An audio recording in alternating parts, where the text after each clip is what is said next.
রেখা তখন কিন্তু কারফিউ চলে, তখন কারফিউ চলে।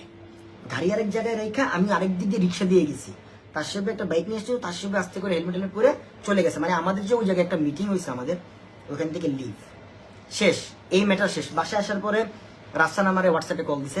রাফসান বলতেছে ভাই আমার তো ওই উনি কল দিছে, আমি পিক করছি, কারণ আমি কি হবে, আমি তো ঘাবড়াইতেছি, আমার আম্মু ভয় পাইতেছে জিনিসটা, আমি কি করবো। আমি বলছি ভাই এইসব নিয়ে ভিডিও বানাইস না, আমি বলছি এইসব নিয়ে ভিডিও বানাইস না, তুই একদম চুপ যা। এই মানে কারণ এই পক্ষ হয়ে যদি তুই ভিডিও করস তাহলে দেশের সাথে বেইমানি তাহলে দেশের সাথে এটা বেইমানি হয়ে যায়। শেষ, এটা হচ্ছে ফার্স্ট চ্যাপ্টার গন।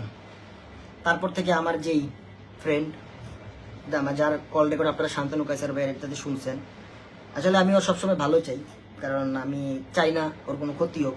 তো এইভাবে ও যখন আমার ফোন দিয়ে এসব বলতেছে, আমি বলছি আমি পারবো না এগুলো ডিলিট করতে, আমি সম্ভব না এটা ডিলিট করা।